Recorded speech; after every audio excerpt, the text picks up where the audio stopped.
mundo giró en pocas semanas.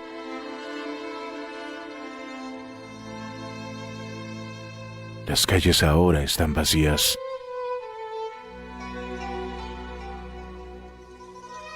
La gente se guardó en sus casas, aun cuando la luz del día está en su máximo esplendor.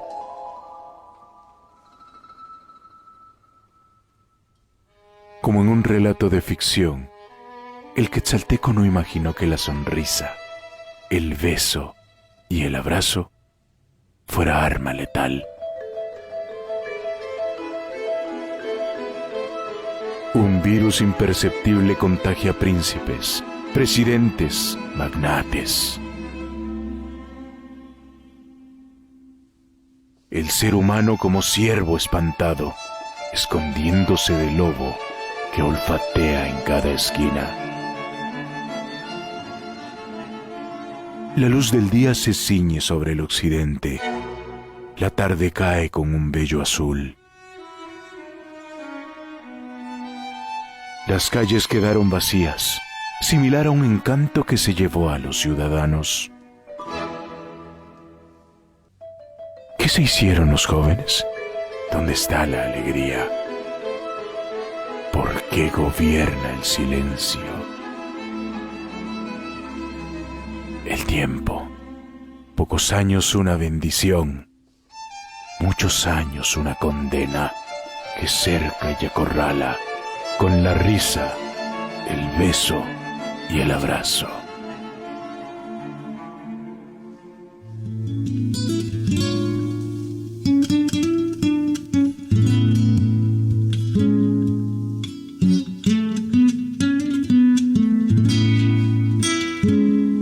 Y cuando el peligro terminó y la gente se encontró de nuevo, lloraron por los muertos y tomaron nuevas decisiones y soñaron nuevas visiones y crearon nuevas formas de vida y sanaron la tierra completamente, tal como ellas y ellos fueron curados.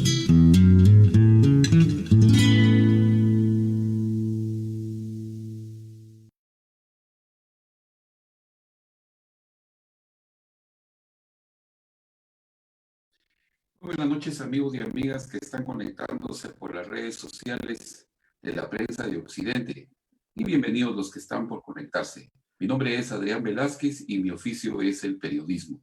Por cierto, hoy es el Día del Periodista en Guatemala. Felicidades a todos los colegas que la estén pasando bien. Esta noche hablaremos sobre otro tema de coyuntura nacional.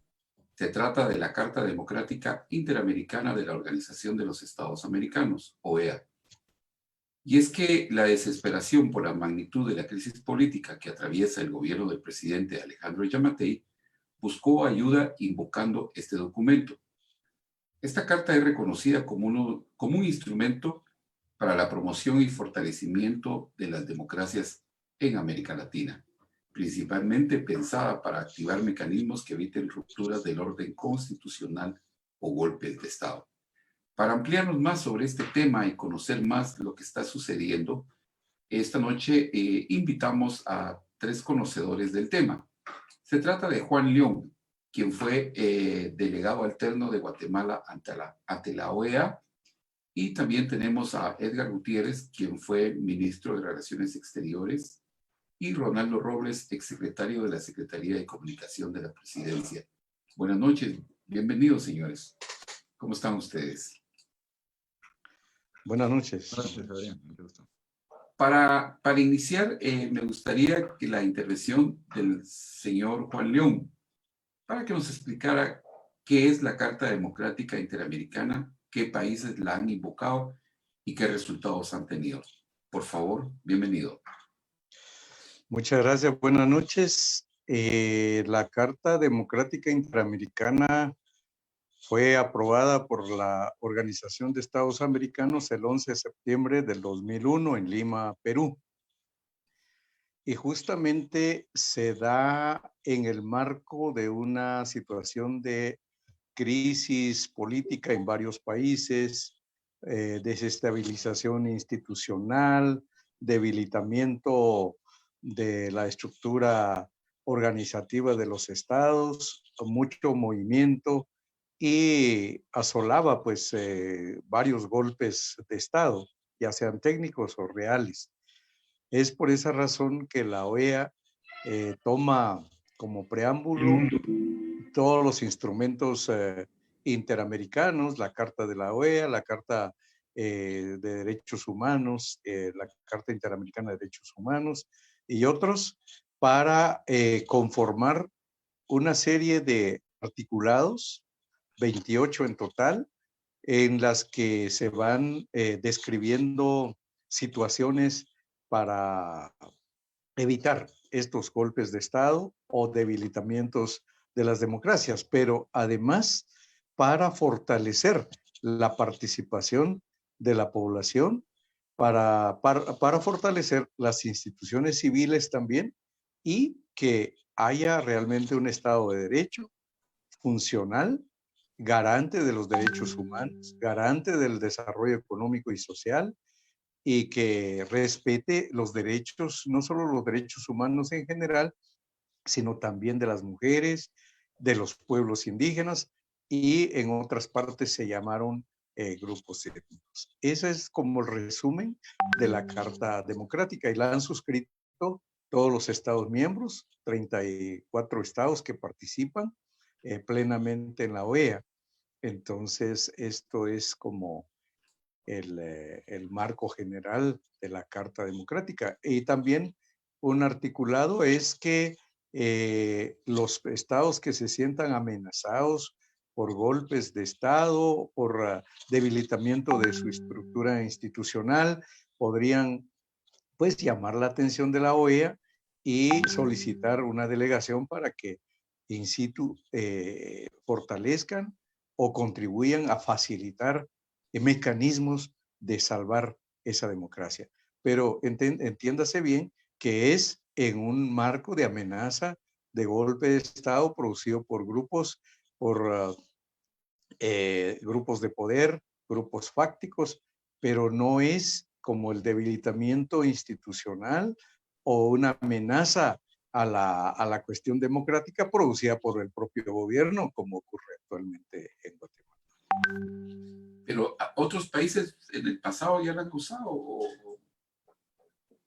Bueno, se utilizó en su momento en la ruptura democrática de Honduras, cuando Honduras fue suspendido temporalmente, y desde lo que más me recuerdo yo, de la cuestión del golpe, intento de golpe de Estado que se dio ahí, la cuestión de evitar la participación de Zelada en las elecciones.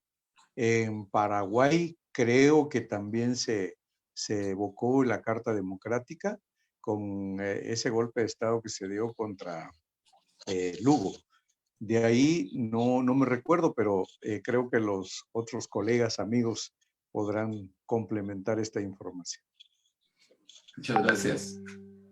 Yo quería preguntarle ahora a Edgar Gutiérrez que si usted cree que la invocación de Alejandro Yamatei se hizo por sugerencia de Pedro Brolo, el canciller, y es porque Pedro Brolo y Diego Paz Bustamante, quien es el representante de la Secretaría General de la OEA en Guatemala, trabajaron juntos por varios años en la oficina de la OEA. Y de esta relación surge ese llamado que hace Yamatei. Y la oficina de la OEA ahora en Guatemala tendrá una posición objetiva y neutral o va a ser desviada a los intereses del Ejecutivo. ¿Cuál es su opinión, Edgar? Bueno, en primer lugar, muy buenas noches, Adrián, a todos quienes nos están oyendo y viendo. Gracias por la oportunidad de compartir. Quiero quizá agregar un par de datos a lo que nos compartió muy bien y cómo nos presentó Juan el formato de la carta, sus objetivos y alcances. Quiero decir que efectivamente los gobiernos, los presidentes, jefes de Estado, tienen la facultad de invocar la carta y también lo puede hacer la Secretaría General de la OEA. Y esto ha ocurrido en tiempos muy recientes en dos casos. En el caso de Nicaragua, con la reciente crisis que hubo allá por las movilizaciones y demás, y en el caso de Venezuela. Cuando es el secretario, el ponente, esto se debate en el Consejo Permanente de la OEA.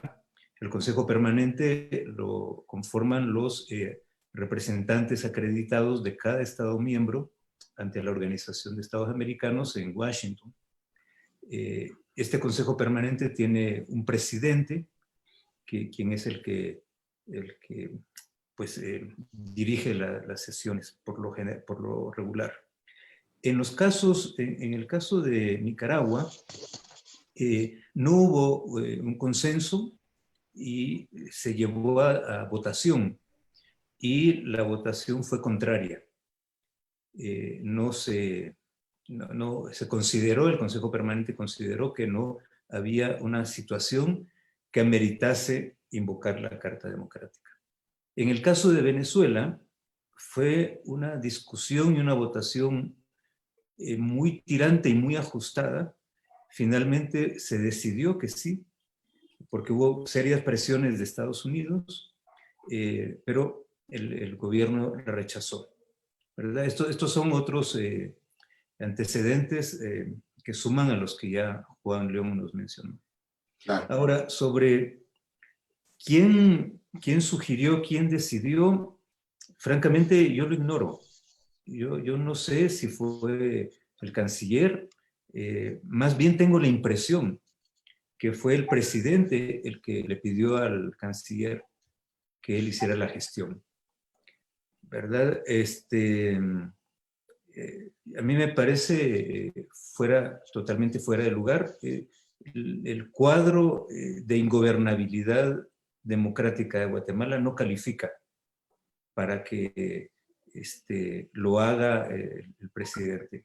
Pero el secretario Almagro lo resolvió en muy pocos días. En menos de una semana ya teníamos aquí la misión, que está todavía en el país, y entiendo que el miércoles parte y irá a elaborar su informe. Ahora, existe, sin embargo, dos precedentes de invocación este mismo año en Guatemala. La primera la sugirió el procurador de los derechos humanos, Jordán Rodas, ante la situación de desobediencia del Congreso de la República a las resoluciones de la Corte de Constitucionalidad. Esto lo consideró el procurador como una grave alteración del orden republicano. Luego hubo una carta bastante bien fundamentada, política y técnicamente bien fundamentada, firmada por más de 50 diputados del Congreso de la República. Y estamos hablando de solicitudes de hace 3-4 meses. Okay. No hablando de, o sea, sí hablando de un riesgo de gobernabilidad, pero también de debilitamiento riesgoso del Estado de Derecho, ¿verdad? Por la no integración de las Cortes, por los intentos reiterados de destruir la Corte de Constitucionalidad, nuestro máximo tribunal constitucional, y la desobediencia de sus resoluciones, lo cual nunca ocurrió en los 35 años de democracia que llevamos. Es más, la Corte de Constitucionalidad con el Serranazo fue la que logró mantener la institucionalidad del país. Sin embargo, a pesar de estas peticiones que provenían de órganos del Estado, el secretario general nunca ni siquiera respondió, o sea, ni siquiera hubo la cortesía de responder, ¿verdad? Entonces, sí, uno lo que deduce de esto es que hay un sesgo, hay una respuesta política inmediata. No voy a especular de dónde vino, por qué vino. Creo que no era necesaria. Sin embargo, quiero apuntar, y eso va a ser parte de nuestro debate, sin embargo, quiero, para abonar al debate o para poner un elemento que puede ser polémico, creo, sin embargo, que a estas alturas el presidente Yamatei ha de estar arrepintiéndose de esa decisión. Porque el país, desde que elaboró su constitución hasta el año 2016, fue un país, es más, atendiendo a la propia constitución, fue un país muy abierto al mundo. Fue un país que, sin el acompañamiento del grupo de contadora, de Naciones Unidas, de la MINUGUA y una serie de instrumentos más, hasta los últimos 10 años de la CICIG, hubiera sido muy difícil superar tantos años de regímenes dictatoriales, de guerra, de violaciones constantes de derechos humanos, etcétera, etcétera. Entonces, ha sido, independientemente del signo ideológico de los gobiernos, hasta 2016, insisto, fue un país abierto. A partir de 2016, con Jimmy Morales y hasta ahora, ha venido siguiendo una política aislacionista, una política que se cierra ante el mundo.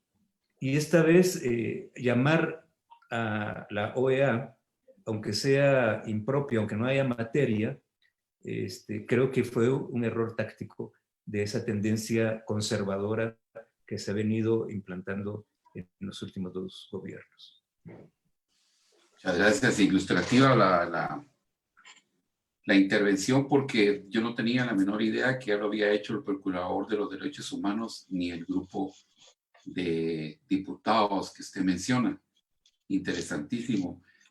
Ronaldo, siempre han criticado en los últimos años la injerencia extranjera. ¿Por qué involucrarlos en este momento? ¿Se puede poner en crisis la soberanía nacional con este tipo de actitudes? ¿Cuál es tu opinión, Ronaldo? Buenas noches, Adrián, y buenas noches a todos los que están en el panel, y un saludo a la gente que nos está observando allá en Occidente. Un gran placer poder compartir con ustedes, y sin duda alguna con muchos guatemaltecos que no solo están ahí, sino también en otros departamentos y también en Estados Unidos. Un gran saludo. Gracias por la oportunidad. Yo creo que siempre se busca como jugar con algunos elementos que en la mentalidad guatemalteca rebotan bien y hacen ruido, ¿verdad? Y uno de ellos tiene que ver con precisamente esto de la soberanía, el nacionalismo, y nosotros somos bien buenos, ¿por qué necesitamos que vengan extranjeros y no sé qué? Es como una idea que cuaja fácil en una mentalidad como la guatemalteca, por supuesto, pero de ninguna manera es correcto, ni siquiera es cierta, pues, ¿verdad? Guatemala, ya lo estaba diciendo muy claramente Edgar, hace poco Guatemala ha estado permanentemente bajo la tutela o el acompañamiento de distinto tipo de funcionariado y miembros de la comunidad internacional de todo nivel, por muchas razones. Diría yo hasta porque Guatemala les gusta y les agrada, pero de lo contrario, también ha habido más bien, no solo porque les guste, porque les agrade, sino un interés también.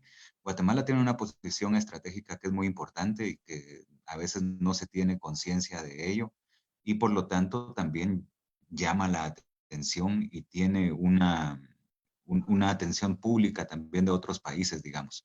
Además de no perder de vista una razón histórica y cultural que negamos en muchos casos, y que somos precisamente un país multicultural, pluriétnico, y que por lo menos el 43% de la población se autocalifica como indígena. Entonces tenemos muchas condiciones que hacen que seamos un país en el cual siempre se mantenga la atención y tenemos problemas bastante singulares casi siempre. Entonces, siempre también nos engañan con estos conceptos que les digo y que a los cuales habría que agregar estos otros como de comunismo y la izquierda y etcétera. Entonces, nos quieren confundir, pero todos los países, al final de cuentas, también son parte de un espacio más amplio en el cual hay acompañamientos a democracias que son más débiles que otras, por supuesto, pero todos formamos parte de un todo multilateral donde la OEA es una de esas expresiones, la ONU es otra de esas expresiones y donde Guatemala pues juega también un papel, ¿verdad? Como un país miembro de todos estos escenarios o espacios en donde no se vulnera la soberanía, sino lo que se hace es acompañar aquellos espacios o aquellas, digamos, procesos o democracias que son incipientes y que necesitan algún tipo de refuerzo. Acá lo que vemos en este caso es, yo quisiera como traducirlo en palabras sencillas y encontrar con una frase como quien dice, los patos le tiran a las escopetas. Eso es lo que está pasando en este caso con lo de la OEA, porque como ya nos explicaron los otros expositores, esta herramienta se utiliza cuando se encuentra bajo amenaza el Estado, el gobierno, digamos, la democracia. En este caso, no fue eso lo que sucedió y tenemos que tener bien claro los guatemaltecos que por lo menos en lo público, esta carta se invoca como consecuencia de lo ocurrido la semana anterior, el 21 de noviembre, donde lo que ocurrió más bien no fue ningún intento de golpe de Estado, fue una represión, una actitud violenta de parte de las fuerzas de seguridad desproporcionada en contra de manifestantes pacíficos y en contra también de otros manifestantes menos pacíficos, pero igualmente desproporcionada y sin sustento. Eso fue lo que estaba sucediendo. El gobierno, creo yo, como bien decía Edgar, al final de cuentas debería de tener sus barbas en remojo porque muy probablemente, y si la lectura fuera, y ojalá así sea, lo suficientemente imparcial como se espera de un órgano serio como la OEA, la lectura va a ser muy negativa para el gobierno. Vimos cómo varias instituciones y organizaciones se negaron a recibir a la misión, mostrando que hay un clima realmente álgido. También vimos cómo diputados de oposición, organizaciones sociales y el procurador mismo de los derechos humanos se reunió para decirles aquí no hay ningún golpe de Estado, aquí no hay ninguna amenaza, y para subrayar que si acaso hay alguna amenaza acá a la institucionalidad, es la que ha ejercido el propio gobierno, la alianza oficialista desde el Congreso al negarse a elegir a las Cortes, al negarse a obedecer al máximo órgano constitucional, a la CC, etcétera. Entonces, si las cosas son como deben ser, porque también ha habido como mucha duda sobre la imparcialidad de la persona que viene al frente de esta organización, de esta misión, perdón, por sus vínculos con el gobierno de Macri, que fue el que intentaba vender los aviones, aquellos Pampa a Guatemala, es decir, todo parece historias engarzadas, pero al final de cuentas esa duda uno esperaría que fuera infundada y que en esos niveles se muestre que hay imparcialidad y capacidad de realizar pues una investigación como parte de un mecanismo democrático muy importante y muy valioso que debe de ponerse en marcha. Lo que debería haber venido acá no fue una misión de la OEA en este sentido, sino más bien una misión in situ de la Comisión Interamericana de Derechos Humanos por las graves violaciones que han ocurrido en los últimos días en Guatemala y realmente en los últimos meses. Yo creo que ya la solicitaron entre ayer y hoy, estas últimas horas ya solicitaron la intervención de esta organización. Don Pedro, ¿qué sanciones podrían darle al país si le dan la razón al Ejecutivo, por ejemplo? Bueno, creo que en este caso es muy difícil que la misión de la OEA vaya a recomendar sanciones contra el país en cuanto el contenido de la carta es para fortalecer la democracia. Yo creo que a lo mejor es un proceso que inicia y que puede ser que vaya a ser el país objeto de análisis por parte del Consejo Permanente a raíz de que los sectores sociales, la sociedad civil, ha ejercido su derecho de fortalecer la democracia, como lo reza el artículo 2 de la Carta Democrática. Dice, la democracia representativa se refuerza y profundiza con la participación permanente, ética y responsable de la ciudadanía en un marco de legalidad conforme al respectivo orden constitucional. Y eso es lo que ha hecho la población al salir a las calles, a las carreteras, al parque, a expresar su rechazo a todas aquellas situaciones de ilegalidad que se han producido desde el Congreso, desde el Ejecutivo, desde la Corte Suprema de Justicia, para ahogar las instancias de derecho, debilitar la instancia de derecho. Y es más, las violaciones de derechos humanos, las torturas, la represión que, como muchos sectores dicen, jamás se había visto desde la firma de la paz o un poquito antes de la firma de la paz hasta acá. Si son elementos tomados en cuenta con objetividad y realismo por parte de la misión de la OEA, yo creo que lo que va a ser objeto del país es realmente un caso de análisis en el Consejo Permanente. Allí creo que es la oportunidad para el pueblo de demostrar que en Guatemala lo que existe es una militarización fuerte a raíz de todas las declaraciones de estado de excepción para favorecer el ingreso de empresas madereras, de empresas mineras, de empresas de extracción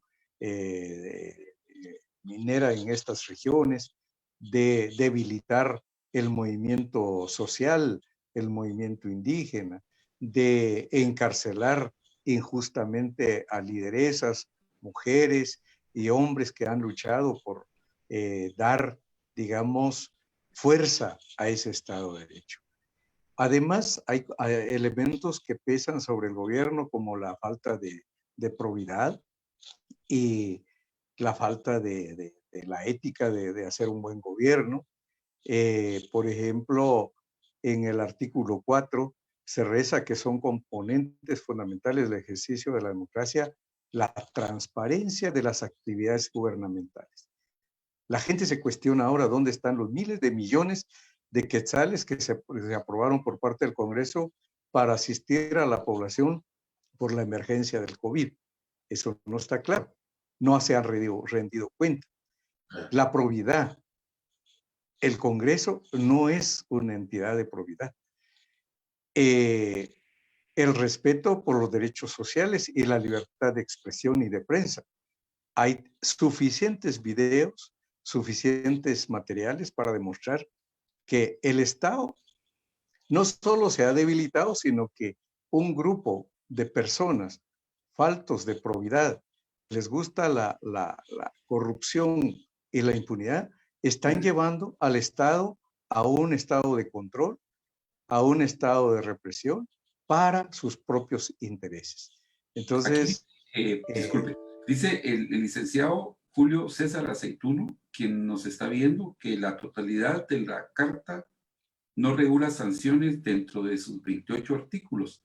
Solo podrá hacer recomendaciones según la naturaleza que encuentren. Bueno, pues, sí, perdón. Por favor.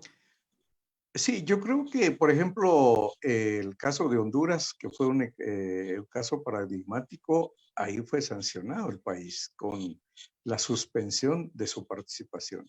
O sea, es, como diría el ex canciller Edgar Gutiérrez, el Consejo Permanente quien recomienda, quien decide qué situaciones se van a dar. En todo caso, y si hay necesidad, interviene la Asamblea General. En el caso de Guatemala, yo decía que a lo mejor va a ser un caso de análisis por parte del Consejo Permanente a raíz del informe que presente la misión de la OEA. Y yo esperaría que en vez de presentar los fundamentos o más bien las declaratorias del presidente Yamatei algunos diputados del Congreso, que ya sabemos más o menos quiénes les gusta mucho la cuestión de la corrupción y la impunidad, que no sea eso lo que se refleje en el informe, sino que se refleje la realidad objetiva y en este caso algo muy concreto que dice también la Carta Interamericana, la Carta Democrática, es la participación de los pueblos indígenas en el gobierno, en la administración pública, en las tomas de decisiones. Un ejemplo clarísimo, ningún solo ministro es indígena en este gobierno. Claro. Y la que estaba, la vilipendiaron y la echaron del Ministerio de Cultura. Entonces, si la OEA viene a recoger y quiere fortalecer la democracia, es la versión del pueblo, de la población, la que tiene que reflejar y no de los que están debilitando el proceso democrático. Muchas gracias. Edgar, yo leí en una columna de hoy de que ya iba usted a una reunión con la misión, creo que fue hoy o ayer, ya iba a reunirse con la misión. Como lo mencionó también Ronaldo, Fulvio Valerio Pompeo se llama el argentino, que encabeza la misión, y todos pues han externado sus dudas sobre la objetividad y la neutralidad de lo que va a ser esta misión. Si usted se entrevistó con ellos, ¿cuál es su percepción? ¿Cómo vio el clima? Sí, efectivamente, hoy, en la mañana, fue de hecho la primera reunión que tuvo la misión el día de hoy, a las 8 de la mañana. Me reuní con ellos. Básicamente su actitud fue de escucha. Su actitud fue de escucha y luego preguntas sobre cómo bajar la escalada de la crisis, escenarios y recomendaciones. Yo los observé bastante atentos. Fueron 3 funcionarios, el jefe de la misión, que fue delegado por Almagro, el señor Pompeo, y 2 funcionarios más, un ecuatoriano y una mexicana de la Secretaría General. Yo diría que ellos vinieron con actitud de escucha del más amplio abanico de sectores de la sociedad, no solo del gobierno, del Congreso o sus aliados, lo cual me parece un buen punto de partida. Y yo lo que les observé o subrayé, porque no es la primera vez que lo escuchan, ellos han tenido reuniones, me parece que desde no sé si desde el viernes o del sábado, pero han tenido un buen número de contactos, encuentros con el gobierno, con Junta Directiva del Congreso, bancadas de oposición del Congreso, con diversos sectores de la sociedad civil que aceptaron, otros no aceptaron ir, pero enviaron su posición por escrito. También se reunieron con el G13, que es el grupo de países donantes, y lo que les hizo falta, por lo menos hasta hoy en la mañana, era escuchar a las víctimas. Entonces, nuestra única contribución respecto de quienes sufrieron los ataques el sábado 21 fue llevarles un recorte del periódico de ayer, donde 3 víctimas hablaban de qué fue lo que sufrieron. En general, yo resumiría, número 1, aquí no hay ninguna amenaza de golpe de Estado.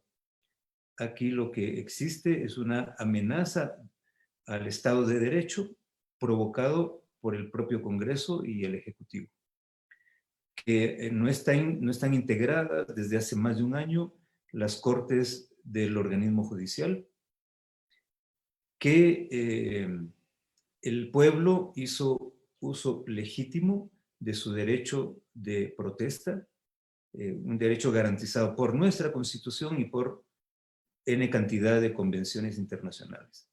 Que eso en ningún país, recientemente hubo manifestaciones en Chile, en Perú, han caído gobiernos y demás, y nadie ha invocado Carta Democrática. porque cuando el pueblo habla, cuando el pueblo protesta, cuando el pueblo se rebela, eso también tiene un respaldo jurídico. Si los gobernantes son representantes, o más bien tienen la soberanía del pueblo delegada por el propio pueblo, ¿verdad? Lo que ocurre en Guatemala es que nuestro marco constitucional está todavía rezagado y es muy rígido. Entonces no contempla elecciones adelantadas. Estamos hablando de una crisis de una magnitud que ocurre antes de que el gobierno cumpla el primer año de gestión. Al gobierno del PP le ocurrió en su último año de gestión, en los últimos 8 meses, 6 meses. En este caso está ocurriendo cuando llevan apenas 10 meses. Entonces, el marco constitucional no nos permite formas institucionales de unas válvulas de escape. Y eso tendríamos que irlo pensando ya para futuras asambleas constituyentes. La revocatoria y ser más flexibles cuando se enfrenten crisis de esta naturaleza que van a seguir, desde luego que van a seguir, tener los mecanismos constitucionales e institucionales para saber manejarlos y que no la rigidez nos lleve a rupturas, ¿verdad? Pero básicamente eso fue. Yo les dije, aquí no aplica la Carta Democrática, esperamos que ustedes sean objetivos. Aquí lo que aplica es un sistema de alerta temprana, porque esto va a seguir. Un sistema de alerta temprana de gobernabilidad democrática. Y a mí me encantaría, y se los dije, que participe las Naciones Unidas, que tiene una representatividad mucho más amplia y tiene un manejo de crisis, un acompañamiento en Guatemala en situaciones de esta naturaleza con mucha mayor experiencia y mayor legitimidad. Porque, bueno, la OEA no ha sido precisamente ejemplar. En el caso de Bolivia, declaró que había un fraude en las penúltimas elecciones, cuando no lo hubo, ¿verdad? Y ha tenido actuaciones controversiales que han comprometido su imparcialidad y su objetividad. Claro, muchas gracias.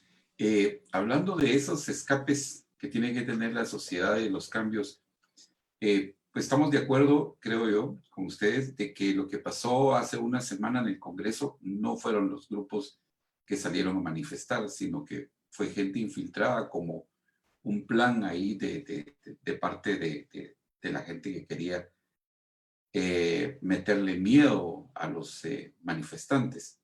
Lo que pasó hace 2 días, el sábado, ya en el centro de la ciudad, pues personalmente yo lo miro, yo no sé si a ustedes les ha pasado que la gente está pidiendo, se está manifestando en redes sociales, en los medios de comunicación, está saliendo a la calle y los diputados siguen convocando, querían desaforar a la CC hoy, querían desaforar al PDH, quieren hacer 1000 cosas, Yamatei no da la cara. Entonces, Ronaldo, ustedes que tuvieron una crisis bien fuerte también en el tiempo de la UNE, va a haber un momento en que los guatemaltecos también se van a hartar y sí, realmente van a salir a quemar. ¿Cómo ves tu análisis? ¿Hasta cuándo van a aguantar los guatemaltecos de salir en paz y ver todo lo que está pasando y la gente como que sin nada, los gobernantes no los escuchan? ¿Cuál es tu lectura? Yo creo que ya no están aguantando en paz. Yo creo que ya hay algunas muestras de ese hartazgo, de ese cansancio, de esa frustración que se siente con este país. Y lo estamos viendo en las manifestaciones. No podemos negar que hay personas que están manifestando. El tono de las manifestaciones, quienes estuvimos en la plaza en el 2015, quienes hemos estado ahora en el 2020, podemos asegurar que el tono es diferente. La composición de la gente es diferente. Ya no es tan solo clase media para arriba, sino ya es media, popular, hay una mayor cantidad de jóvenes, la rabia, la frustración a través de los carteles, que es una forma de expresión, digamos, un medio de comunicación individual portátil que cada quien lleva, es evidente que cada vez se ha ido como acumulando, ¿no? Esto es que vas llenando un vasito y lo vas llenando y lo vas llenando y por fin se llena y se rebalsa. Yo creo que ya estamos viendo algunas muestras de rechazo y de enojo de parte de la ciudadanía, legítimas, hay que decirlo, no por ello se aplaude la violencia per se, pero también uno tiene que reconocer que los países desarrollados no avanzaron precisamente de formas pacíficas. Las sociedades se mueven también mediante ese tipo de mecanismos.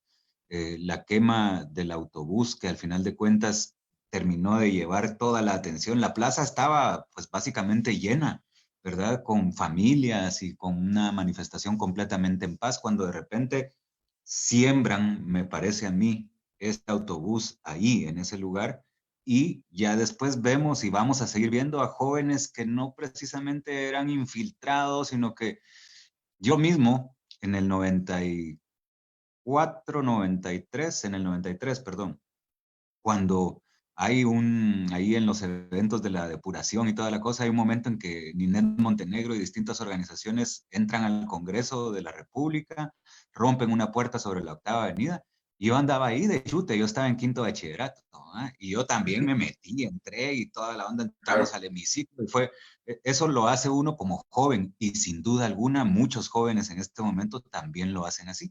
Y así está un autobús enfrente y es un símbolo, digamos, del aparato público y hay fuego, pues la gente también va a continuar. Pero me parece que hay que saber distinguir entre aquello que siembran, quienes se suben al barco, quienes acompañan, quienes forman parte. Ya cuando hay una masa operando, las cosas son completamente diferentes. Solo hace falta de verdad que se encienda una chispa y ya de alguna manera se canalizan las cosas. Igualmente sucedió este sábado cuando se saca a los policías de un área. Es evidente que no toda la gente que al final de cuentas está sacando a los policías, pues no todos son infiltrados. Ahí hay estudiantes, ahí hay jóvenes, ahí hay personas que están enojadas. Miren, el joven malabarista tiene que hacer malabares porque, pues, qué sé yo, su historia, pero probablemente no hay oportunidades para los jóvenes en Guatemala. El otro chico que ha vivido en hogares de protección, los hogares de protección, hay 4,000 jóvenes en este momento ahí viviendo y mucho se recuerda de ellos y tienen unas grandes, digamos, dificultades y complejidades para desarrollarse y el Estado en muchos casos es causante de esto. Imagínense que hay muchos jóvenes que viven ahí en el Parque Central que son atacados constantemente por la policía, por policías que los quieren sacar, que los tratan mal, que los ven como lumpen, que lo que sea, pero ¿por qué no van a ir entonces a descargar un poco del enojo? Entonces hay muchas cosas donde hay que distinguirlas y hay que entender bien que no todos son infiltrados, pero al final de cuentas también bajarle 2 rayitas a esa, nos hemos vuelto los guatemaltecos y hay que de verdad que investigar y profundizar muchísimo en esto, porque nosotros tenemos 36 años de guerra, esta constitución, como decía Edgar, es bastante garantista en muchos casos, pero también ya ha quedado de alguna manera obsoleta y deberíamos de pensar en otras cosas porque el país está cambiando, el país es diferente, aún y cuando tenga grandes complejos y grandes taras, creo yo, problemas no resueltos de esa guerra, de esas afecciones psicológicas tremendas, en donde tenemos que quitarnos también esos complejos, les decía yo, de pensar que pues, fue solo un autobús.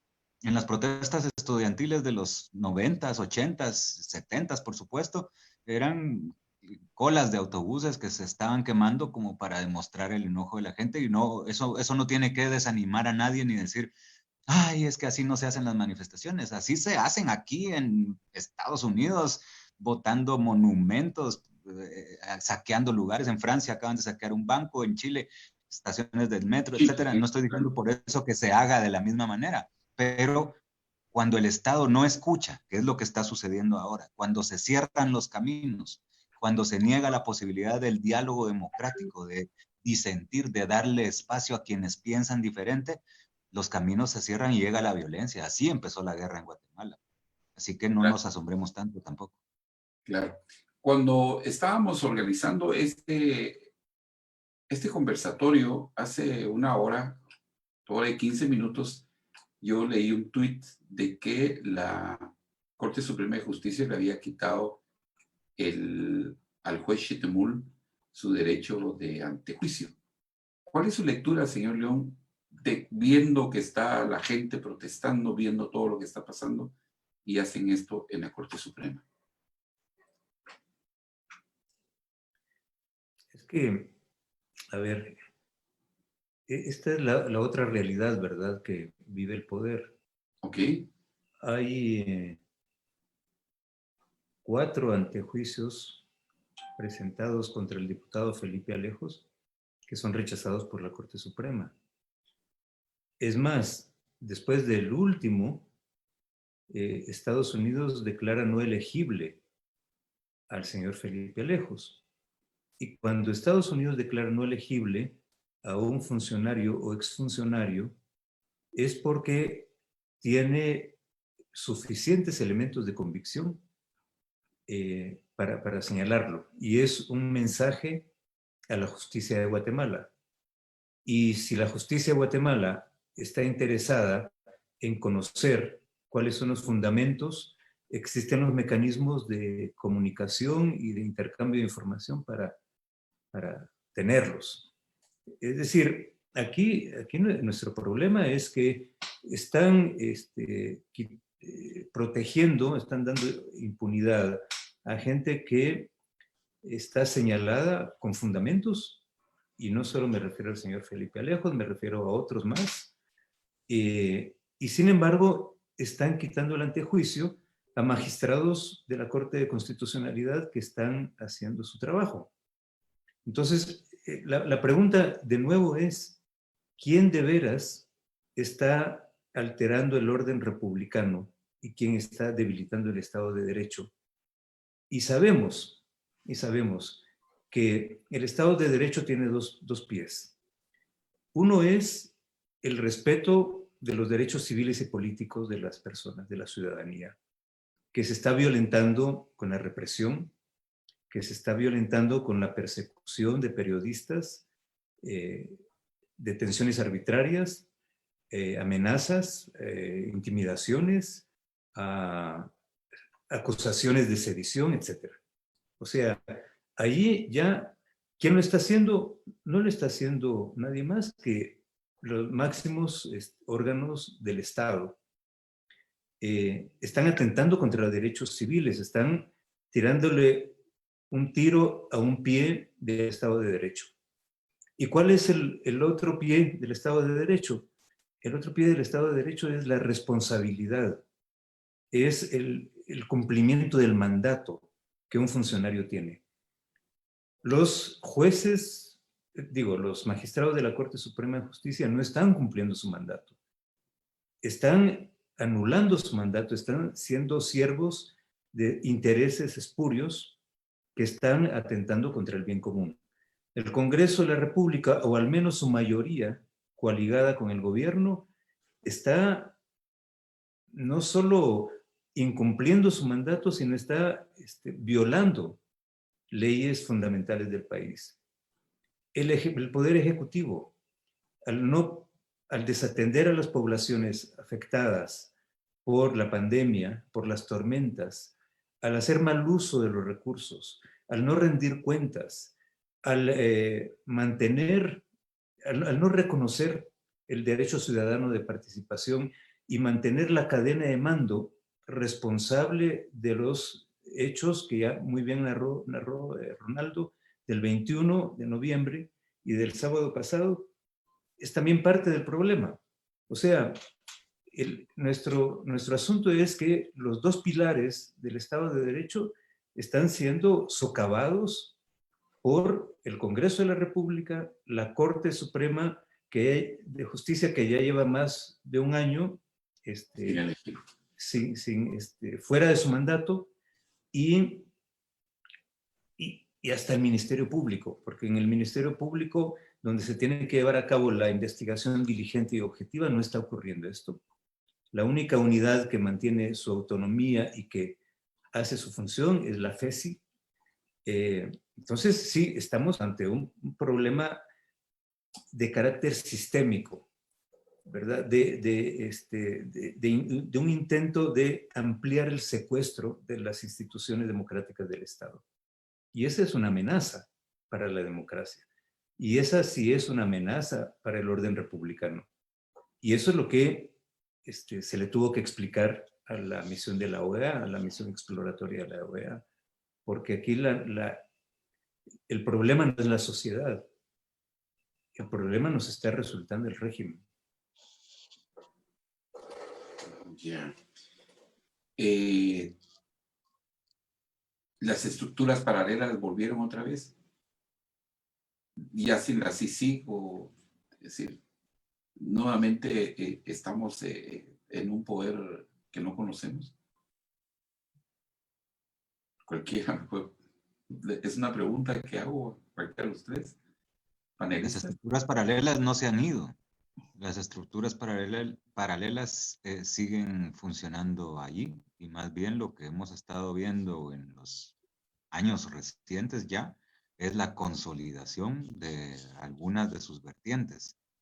Detrás de la salida de la CICIG, lo que hemos visto es la articulación de muchos intereses entre empresarios, por supuesto, ¿verdad? Empresarios del más alto nivel que coinciden y tienen un nivel de coincidencia con narcotraficantes, pónganle ustedes, con miembros del crimen organizado, no solo narcotraficantes, sino de otra índole, con diputados que pertenecen también y militan o son influenciados o reciben órdenes del crimen organizado igualmente, y que operan por sus propios intereses corruptos en muchos de los casos o en defensa de los intereses corruptos de otros, ¿verdad? Liderazgos políticos que también están sacando y tratando de sacar ventaja de esto para seguir encontrando la forma de seguir saqueando al Estado o para no ser investigados por aquellos saqueos que ya hubieran ocurrido en el pasado.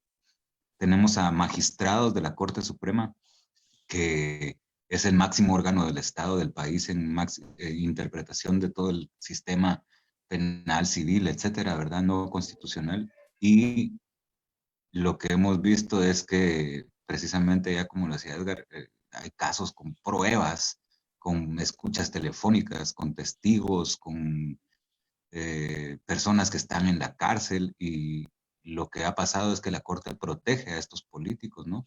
Entonces, si nos damos cuenta, bueno, empresarios, no solo los empresarios tradicionales que pertenecen a cámaras, a CACIF, al sector privado, etcétera, sino también empresarios que fueron o decidieron optar por el camino de la corrupción, y que no olvidemos que no se eligen cortes en este momento, porque se descubrió que había una estructura liderada por Gustavo Alejos y muchos otros funcionarios, abogados, magistrados, etcétera, que lo que querían era poner a amigos suyos en las cortes. ¿Para qué?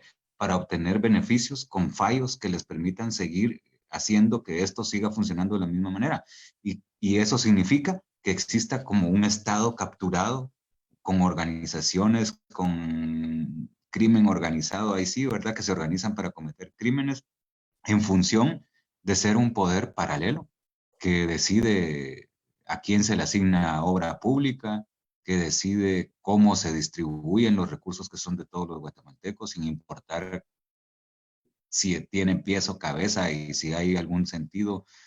No les importa, porque si ellos logran tener la cooptación, logran hacer que sus intereses, que obedecen a ese grupo paralelo al Estado, digamos, se engrandezcan y se enriquezcan. Entonces, lo que fue el origen de la CICIG es precisamente lo que ahora estamos viendo, ¿no? La CICIG viene, identifica, manifiesta, pone en el escenario este tipo de hechos, pero cuando ya se llega demasiado, que hasta es simple, ¿verdad? Pero es cuando se llega ya a confrontar una verdad demasiado gruesa en un país como este, que es que el crimen no solo lo cometen los políticos, sino lo cometen los empresarios también. Entonces ahí ya no les gusta. Y entonces cercenan la CICIG, abortan todo este proceso único en el mundo, de hecho, y de las pocas cosas que han funcionado en Guatemala recientemente en los últimos 50 y 60 años, si quieren ustedes, y lo abortan en función de sus intereses individuales. Entonces, esos grupos están ahí, son los que han venido operando a través de sus familias, incluso durante siglos en Guatemala, pero se rearticulan y se reorganizan para seguir medrando y sacando provecho de este Estado. Por eso esto ya no funciona. Esto lo que necesita y demanda son cambios más estructurales, más grandes, y nos obliga a siquiera discutir la idea de una Asamblea Nacional Constituyente, que fue una demanda que vi mucho este sábado, este fin de semana, y no de organizaciones ahí que lo hayan pues organizado, valga la redundancia, sino de gente que espontáneamente está hablando del tema, quizá influenciados por lo que pasó en Chile, pero son espacios que al final de cuentas merece la pena analizar y discutir, porque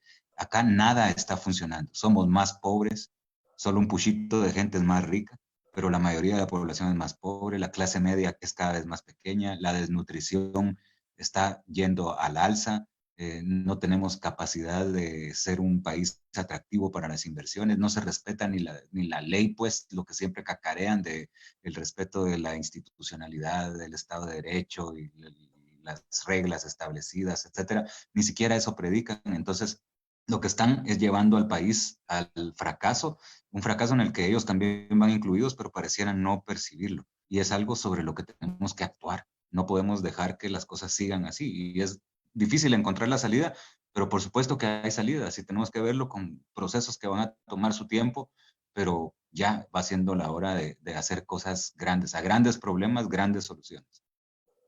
Gracias, Ronaldo. Llevamos una hora de programa. Por respeto a los panelistas, quisiera tal vez la última vuelta de preguntas es: ¿cuál es la lectura que tienen ustedes? Comenzamos con el señor Young, para los próximos días y los próximos meses de esta situación en el país. Bueno, gracias. En el ámbito interno, yo creo que la crisis se va a profundizar aún más, aunque ya está profunda por toda la actuación de los diputados que hemos visto estos 2 últimos días y de la Corte Suprema de Justicia, hechos que se describieron hace un momento. Yo creo que todavía están jugando con su propia credibilidad, creen que la población está jugando a una situación de demostración, pero esta situación va a causar enojo y mayor disgusto en sectores que a lo mejor ahora solo están a la expectativa, porque es demasiado la situación de abuso de autoridad, de abuso a la garantía demostrada por la población a través de la representatividad. Entonces, todo esto depende mucho de cómo estas instituciones, como el Congreso, la Corte Suprema, el mismo Ejecutivo, vayan meditando y vayan bajándole a esta cuestión de abuso tremendo contra el pueblo de Guatemala.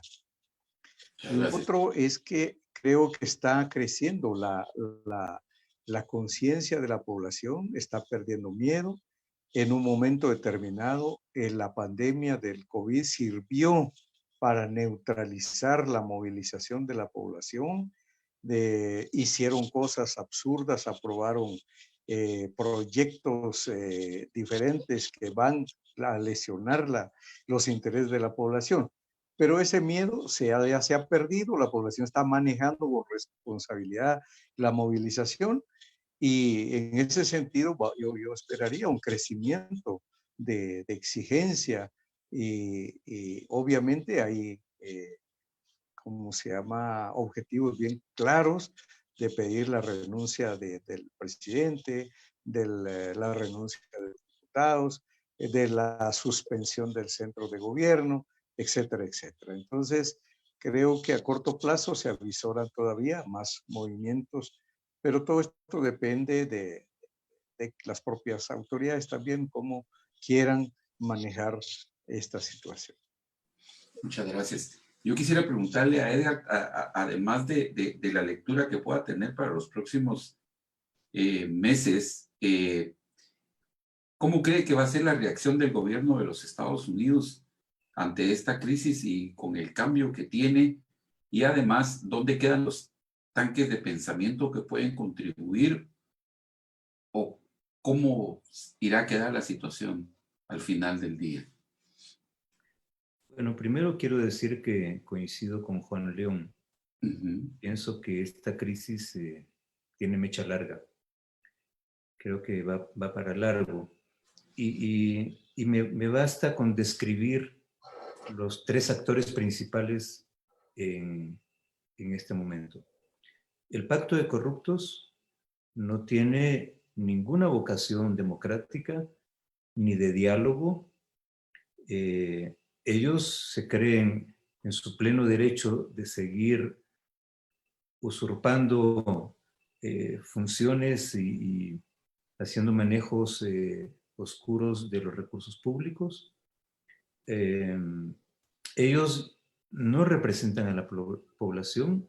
Aquí no hay partidos políticos propiamente dichos, ¿verdad? Aquí lo que tenemos son mafias desacreditadas ya. La velocidad de la desconfianza y la pérdida de legitimidad del gobierno nos ha llevado pues a esta crisis de gobernabilidad. Ahí yo no veo ni voluntad de diálogo ni confianza para la sociedad para dialogar. Tenemos ahí un problema, ¿verdad? Claro. Luego tenemos un actor más maduro en las plazas que hace 5 años. Creo que esto lo describió muy bien Ronaldo. Ya no son los imberbes de hace 5 años. Están más organizados y prácticamente el cuerpo de esa movilización, por lo menos urbana, es la juventud. Jóvenes universitarios en su mayoría. Y están aprendiendo rápido. Están aprendiendo rápido de las experiencias de Chile, de Perú, y de las propias experiencias del pasado de Guatemala. Un tercer actor que esta vez se suma de manera mucho más articulada son las autoridades ancestrales. El tema no está solo en las plazas urbanas. El tema, la crisis, está en esta Guatemala profunda, que tienen las autoridades ancestrales, ya lo han demostrado repetidas veces, tienen también amplia capacidad de movilización. Bueno, si uno ve estos tres actores, uno dirá, bueno, vamos directo a la colisión. Vamos a un agravamiento de las condiciones. A esto quiero agregar un factor objetivo, meramente objetivo. Antes de las tormentas, estas que nos afectaron las últimas semanas, antes de las tormentas hubo una estimación de la CEPAL sobre que la pandemia dejará en Guatemala 600,000 nuevos pobres. De estos 600,000 números gruesos, 300,000 eran clases medias bajas, así como agarrándose de un hilito para no caer en la pobreza, y caen en la pobreza. Y bueno, y 300,000 pobres que caen en extrema pobreza. Pero quiero llamar la atención sobre el primer segmento. Estos 300,000 nuevos pobres, que eran clase media baja, van a perder capacidad para pagar escuela privada, para pagar médico, salud privada, para tener su pequeña moto o su pichirilo, su propio transporte. ¿Qué va a pasar con ellos que tenían esa cierta capacidad de compra? Bueno, uno, o se van de mojados, o dos, van a salir a las calles a exigir servicios públicos. Ese es un fenómeno que se nos presenta de manera masiva e inesperada por esta crisis sanitaria, ¿verdad? Y eso abonémoslo también para el 2021. Puede ser que las próximas semanas, porque las navidades y los convivios y todo esto desmoviliza, ¿verdad? Pero eso no significa que la crisis se desconecta. Y a propósito de enero, sí, yo definitivamente espero y veo que Estados Unidos va a tener una actitud con la nueva administración demócrata y la recuperación de una política bipartita en el Capitolio, en la Cámara Baja, el Senado en Estados Unidos va a tener una actitud mucho más demandante del cumplimiento de compromisos internacionales de Guatemala. Otro día vamos a volver a hablar quizás sobre el tema de la soberanía, Claro. qué es la soberanía y qué implica soberanía compartida, pero lo que quiero decir en este momento es que sí, al pacto de corruptos, a partir del 20 de enero próximo, se le va a poner mucho más difícil la situación. Yo por eso también considero que están tratando de acelerar y de dar golpes de efecto antes del 20 de enero, El 20. para consolidar su poder, para tener control de la Corte. Hoy no lo lograron con la Corte de Constitucionalidad, porque no están haciendo lecturas correctas, están aborazados, ¿verdad? Están desesperados. El tiempo va contra ellos, no va contra el pueblo. Interesante. Muchas gracias, Edgar. Es bastante enriquecedor tu opinión. Por favor, Ronaldo, es su turno. Gracias, Adrián. Bueno, pues agradecer de nuevo, de verdad, por la oportunidad. Fue, creo yo, muy enriquecedor para todos este foro. Podemos aprender mucho, mucho de todos.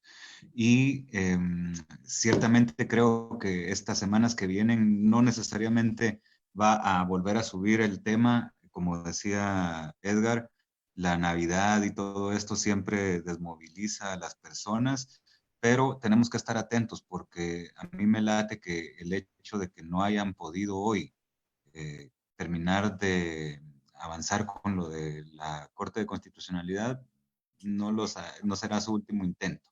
Pero sí vimos, ciertamente, y es algo que hay que reconocer, que el aparato, digamos, institucional, la CC en este caso, demuestra que también puede tener algún nivel de funcionamiento. Hoy se pusieron a prueba los dos magistrados recientemente nombrados, el magistrado Molina Barreto y el magistrado Jorge Rosales Mirón, y de Molina Barreto pues ya se esperaba que se sumara al otro bando, y en efecto él hace un voto razonado, voto disidente en este fallo, y el nuevo magistrado no lo hace. Entonces eso demuestra que se garantiza que las cosas funcionen. El Congreso no pudo avanzar en este caso, en esta normativa, pero querrá más, porque, y después veremos que en enero, y ojalá así sea, los ciudadanos no le perdamos el ritmo ni la atención a estos problemas que tenemos enfrente, que tenemos claramente ya individualizados en la clase política y que debemos de ampliar para darnos cuenta de que no son solo ellos. Pero sí, en enero probablemente vamos a ver una reactivación de las cosas porque al final de cuentas, tras de lo que ellos van es tras de la Corte de Constitucionalidad. No lo olvidemos. Ellos lo que quieren es tener el total control de los órganos jurisdiccionales para garantizarse impunidad en buena medida. El sector privado lo que quiere es que haya una corte obsequiosa, que no le importe si hay estudios de impacto ambiental, si hay consultas a las comunidades indígenas, lo que quieren son proyectos hidroeléctricos, proyectos de extracción minera, extractivos mineros o autopistas, no importa. Eso es lo que ellos quisieran a cambio de permitir o de ser permisivos con la corrupción que también en algunos casos les llega a favorecer. Entonces, el otro año el escenario será otro, pero realmente es difícil y hasta para quienes hemos estado ya pues con más de 2 décadas viendo y comprendiendo lo que pasa en Guatemala, es difícil de determinar qué va a pasar porque es muy temprano. Apenas va ni una cuarta parte de lo que le corresponde a Yamatei estar en el poder y tenemos esta crisis tremenda en muchos niveles, este hecho de la confrontación, digamos, evidente y abierta que existe entre el presidente y el vicepresidente por divergencia de criterios en casi todo, es algo inusitado y es algo enorme pondrá a prueba, perdón, a Guatemala y nos pondrá a prueba a todos. No es tiempo de dejar de prestarle atención a los problemas que son de todos. Y es muy bueno que de verdad yo en mis videos veo que muchos de mis seguidores y de la gente que los comparte son jóvenes. Y es porque a los jóvenes les está interesando muchísimo más ponerle atención ya a su presente, porque las llaves del carro que les toca conducir casi que ya las tienen encima. Entonces están interesándose más y eso tiene que seguir sucediendo. Y hay que seguir manifestando, no hay que olvidar que en estas épocas probablemente ya no sea la plaza o no sea el Congreso el escenario, pero ahí están también las casas de los diputados para que se les vaya a visitar de manera atenta y educada, con carteles, con bullas, se les puede recordar que los guatemaltecos rechazan la forma en que están ejerciendo su rol de representación y vayamos pensando en qué vamos a hacer para cambiar las cosas en serio. Yo ando hablando de una palabra concreta que se llama refundación y es cambiar las cosas. En Guatemala hay sectores con demasiados privilegios que deben dejar de tenerlos porque es obsceno, es poco ético que siga siendo así. Y hay personas que están sufriendo demasiada pobreza que deben dejar de sufrirla y que esto solo se arregla si hay un esfuerzo coordinado de parte del Estado, de parte de la sociedad, que actúe de manera conjunta, y es eso lo que tenemos que buscar. No tenemos como país una agenda real de desarrollo. Lo único que hemos visto básicamente desde 2015 o 2012 es una agenda de corrupción, de búsqueda de impunidad y de búsqueda de más corrupción, de te friego, te jodo, no dejo que me jodas, y así no se avanza. Lo único que estamos logrando es que más gente sea más pobre, más gente esté menos bien y más gente esté menos feliz. Y eso no es lo que quiere ningún país y no queremos nosotros los guatemaltecos. Tenemos que soñar con que de verdad podemos resolver nuestros problemas. Otros países han pasado por situaciones iguales o más graves y ahora se encuentran en una mejor forma. Pero tiene que ver con el liderazgo político. Y eso es otra cosa que tenemos que tener claro. Estos problemas no se van a resolver solitos. Se van a resolver con la acción, con la participación de todos, pero también meditando por quién votamos cuando vamos a votar cada 4 años. Tenemos que darnos cuenta de que no nos deben seguir engañando los mismos con las mismas cosas que no han venido funcionando. Gracias, Adrián. Sí, hay varios aquí comentarios, ¿no? Dice que uno, Chap Brice dice, encerronas en sus casas. Siam José, nuestra generación ha avanzado. Necesitamos cambiar nuestros políticos, hay que hacer una reforma integral de política en Guatemala. Y nos están viendo en Zacapa, en Cobán, en Quiché, no solo en Quetzaltenango. Y realmente agradecemos porque sí hay más de 200 personas de audiencia que han mantenido esta hora y media en sintonía. No sé si, ¿cómo cursar la refundación del Estado? Dice. Hay muchas preguntas aquí, pero no sé si quisieran responder alguna más o nos despedimos ya. Yo les agradezco mucho también su intervención porque ha sido muy acertada. Bueno, muchas gracias, Edgar, muchas gracias, don señor León, y muchas gracias aquí a Ronaldo. Fue interesante esta actividad y ojalá podamos otro día convocarlos para hacer un nuevo programa para ir llevando el análisis cómo va el país, cómo está la temperatura. Y a todos los que nos están viendo, muchas gracias por la sintonía y estamos aquí desde la Prensa de Occidente siempre haciendo este tipo de conversatorios. Pasen feliz noche y con permiso. Muy amable. Buenas noches.